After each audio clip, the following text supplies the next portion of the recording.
भाषा की क्लास में आपका फिर स्वागत है। विद्यार्थियों, लक्ष्मण परशुराम संवाद राम भक्त कवि तुलसीदास द्वारा रचित रामचरितमानस से लिया गया है। और रामचरितमानस में रामायण की ही तरह 7 कांड हैं, जिनमें प्रारंभ जो है वो बाल कांड से होता है, दोनों में ही, रामचरितमानस में भी और रामायण में भी। अब बाल कांड में इस संवाद का कारण क्या था? सीता का स्वयंवर होना।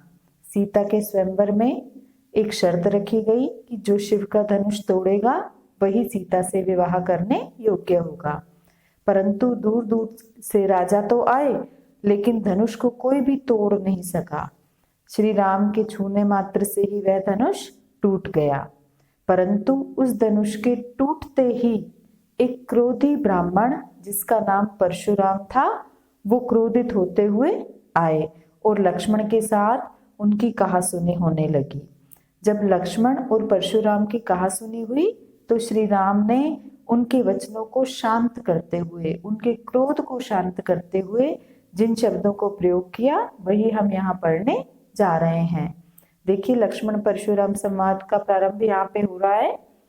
नाथ संबोधनु भंजनिहारा, होई ही केऊ इक दास तुम्हारा। यह वचन राम के हैं। राम परशुराम के क्रोध को शांत करने के लिए क्या कह रहे हैं कि हे नाथ, हे स्वामी, शंभु धनु, शंभु अर्थात शिव के, धनु अर्थात धनुष को, भंजनिहारा तोड़ने वाला, कि हे नाथ, शिव के धनुष को तोड़ने वाला, होई ही केऊ इक दास तुम्हारा। कौन होगा? होई ही केऊ, होगा कोई, इक दास तुम्हारा, आपका ही कोई सेवक होगा। आयसु काह कही एक किन मोही, सुनी रिसाई बोले मुनि को ही। अब श्री राम परशुराम से क्या कह रहे हैं कि आयसु काह, आयसु आज्ञा, आज्ञा का क्या है, कहिए किन मोही, मुझे कहिए क्या आज्ञा है, अब क्या करना है। सुनी रिसाई बोले मुनि को ही, सुनी सुन करके, क्या सुन करके, राम की इस बात को सुन करके, रिसाई, रिसाई अर्थात क्रोधित होकर के, बोले मुनि को ही, मुनि क्रोधित होकर के, को ही क्रोधित होकर के, मुनि, कौन से मुनि की बात हो रही है? परशुराम की। परशुराम मुनि क्रोधित होकर के गुस्से में क्या बोले, ये अगली लाइनों में है। सेवकु सो जो करे सेवकाई, अरि करनी करी करिए लड़ाई। जब श्री राम ने क्या कहा कि कोई दास ही होगा, आपका कोई सेवक होगा, तो उसी का उत्तर देते हुए वह क्रोध में क्या कह रहे हैं कि सेवक सो जो करे सेवकाई। सेवक कौन होता है? जो सेवा का कार्य करता है। परंतु अरि करनी करी, कैसा कार्य किया है? अरि अर्थात शत्रुता का कार्य करते हुए, करिए लड़ाई, लड़ाई लड़ाई का कार्य किया है। तो इसका मतलब यह सेवक नहीं हो सकता, क्योंकि उसने कैसा कार्य किया है? शत्रु के समान कार्य किया है और लड़ाई का काम किया है। सुनहु राम जेहि शिव धनु तोरा, सहस बाहु सम सो रिपु मोरा। राम को सुनाते हुए क्या कह रहे हैं कि सुनहु राम, राम सुनो, जेहि शिव धनु तोरा, जिसने भी शिव के धनुष को तोड़ा है। सहस बाहु सम, सम अर्थात समान या के जैसा, किसके जैसा? सहस बाहु के जैसा, सो रिपु मोरा, मोरा मेरा, रिपु अर्थात शत्रु है, जिसने भी इस धनुष को तोड़ा है, शिव के धनुष को, वह सहस्त्र बाहु के समान मेरा शत्रु है। परशुराम के बहुत बड़े शत्रु थे सहस बाहु, तो वो उस व्यक्ति को भी सहस बाहु के समान बड़ा शत्रु मान रहे हैं जिसने भी शिव के धनुष को तोड़ा है। सो बिलगाऊ बिहाई समाजा, सो वह व्यक्ति, बिलगाऊ अलग हो जाए, बिहाई समाजा समाज को छोड़ करके, राजाओं की महफिल को छोड़ करके अलग हो जाए। नत मारे जय हई सब राजा, नहीं तो क्या होगा? नत मारे जय, नहीं तो मारे जाएंगे सभी राजा। तो अच्छा यही होगा कि जिसने भी शिव के धनुष को तोड़ा है वह अपनी महफिल को छोड़ करके, वो अपने साथ के साथियों को छोड़ करके अलग हो जाए, नहीं तो मेरे क्रोध ऐसा है सभी राजा मारे जाएंगे। सुनी मुनि वचन लखन मुस्काने। सुनी मुनि वचन, मुनि के वचनों को सुन करके लक्ष्मण मुस्कुराने लगे। बोले परशुधर ही अवमाने, और क्या बोले, परशुधर ही अर्थात परशुराम जी के साथ थोड़ा अपमान करते हुए बोले, अवमान करते हुए बोले। बहुधनु ही तोरी लरिकाई, कि हमने तो बहुत सारे धनुष तोड़े हैं। कब तोड़े हैं? लरिकाई अर्थात बचपन में, छोटेपन में हमने बहुत सारे धनुष तोड़े हैं। कबहू न असिरिस कीन्ही गोसाई, लेकिन कबहू कभी भी ना नहीं, असिरिस रिस अर्थात क्रोध, ऐसा क्रोध, कभी भी ऐसा क्रोध न कीन्ही गोसाई, हे गोसाई, हे स्वामी, हे मुनि, आपने पहले तो कभी ऐसा क्रोध नहीं किया जब हमने बचपन में बहुत सारे ऐसे ही धनुषों को तोड़ा था। यही धनु पर ममता के ही हेतु, लेकिन इसी धनुष पर ही आपको इतनी ममता क्यों है, इतना स्नेह क्यों है? हेतु कारण, किस कारण से इस धनुष पर इतनी ममता है?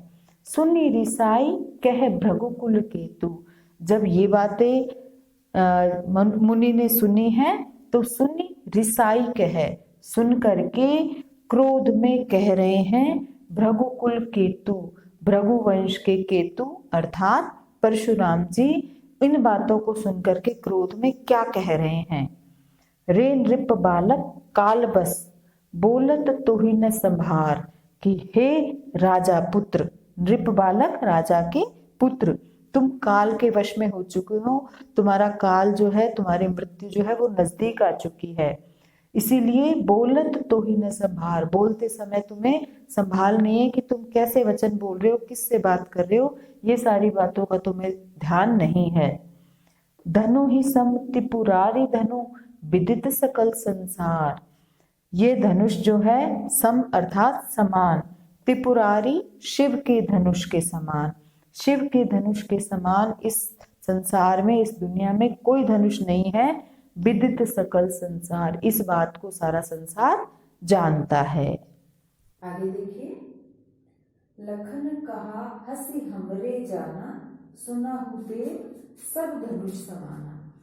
अब आगे लक्ष्मण क्या कहते हैं, मुस्कुरा करके, लखन कहा हंसी, हंसी हंस करके, हमरे जाना हमारे लिए तो, लक्ष्मण ने हंस करके कहा हमारे लिए तो, सुना देव सब धनुष समाना, हे देव सुनो, हमारे लिए तो सभी धनुष समान हैं, जो हमने बचपन में ललिकाई में तोड़े थे और अब जो टूटा है, हमारे लिए सभी धनुष समान हैं।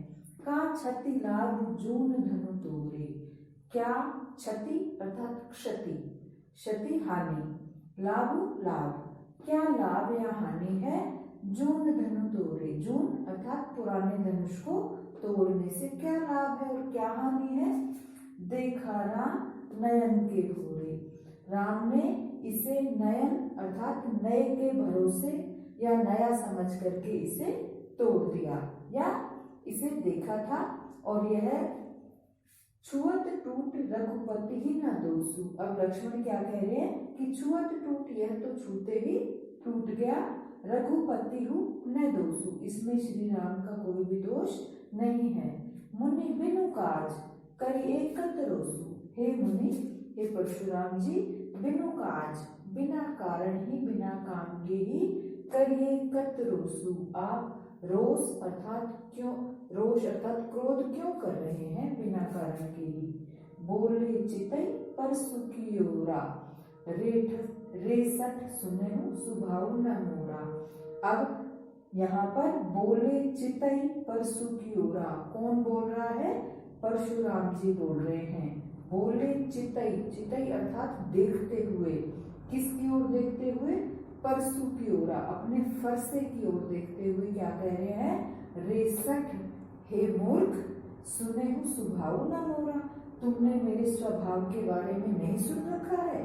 यहाँ परशुराम जी अपने स्वभाव के बारे में क्या कह रहे हैं कि हे मूर्ख, क्या तुमने मेरे स्वभाव के बारे में नहीं सुन रखा है? तुम मेरे स्वभाव को नहीं जानते हो। बालक बोली बधम नहीं तो ही, बालक समझ करके तुम्हारा वध अर्थात हत्या नहीं कर रहा हूं, तुम्हें मार नहीं रहा हूं क्योंकि तुम बालक हो। केवल मुनि जड़ जान ही मोही, क्या तुम मुझे सिर्फ एक जड़ मुनि ही समझ रहे हो, एक निरा मुनि ही समझ रहे हो? बाल ब्रह्मचारी अति कोही, वो अपनी अब विशेषताएं गिनाने लगते हैं कि मैं बाल ब्रह्मचारी हूँ और अति कोही, कोही अर्थात क्रोधी हूँ, बहुत अधिक क्रोधी हूँ। विश्व विदित क्षत्रिय कुलद्रोही, और यह सारा संसार जानता है, विश्व में विदित है, सभी लोग जानते हैं कि मैं क्षत्रिय कुल का द्रोही हूँ, नाश करने वाला हूँ। भुजबल भूमि भूप बिनु कीन्ही, अपनी भुजाओं के बल पर, अपने पराक्रम के बल पर इस भूमि को मैंने भूप के बिना अर्थात राजा के बिना कर दिया था, इस पृथ्वी पर से सभी राजाओं को नष्ट कर दिया था। विपुल बार मही देवन दीनी, और विपुल बार अनेकों बार इस पृथ्वी को मही देवन दीनी ब्राह्मणों को दे दिया था, क्षत्रियों से जीत करके इस पृथ्वी को अनेक बार ब्राह्मणों को दे दिया था। मही देवन से आशय ब्राह्मणों से है। सहस बाहु भुज छेदने हारा, सहस बाहु की भुजाओं को छेदने वाला, काटने वाला, जिस शत्रु की बात हो रही थी जो परशुराम का घोर शत्रु है, तो सहस बाहु भुज छेदने हारा, सहस बाहु की भुजाओं को काटने वाला। परसु बिलोकु, अपने फरसे को दिखाते हुए कह रहे हैं कि इस फरसे को देखो, बिलोकु देखो, महीप कुमारा, हे राजा पुत्र इस फरसे को देखो, यह फरसा तो सहस बाहु की भुजाओं को भी काट डालता है। मात पिता ही जनि सोच बस करसी महिष किशोर, हे महिष किशोर, हे राजपुत्र, हे राजकुमार, अपने माता और पिता को जनि अर्थात नहीं, सोच बस शोक में मग्न, सोच के वश मत करो अर्थात अपने माता पिता को शोक मग्न मत करो हे राजपुत्र। क्या कहना चाह रहे हैं कि अगर मैं तुम्हारा वध कर दूंगा तो तुम्हारे माता पिता जो है वो शोक मग्न हो जाएंगे, अतः ऐसे शब्द मत बोलो जिससे मैं तुम्हारा वध कर दूं।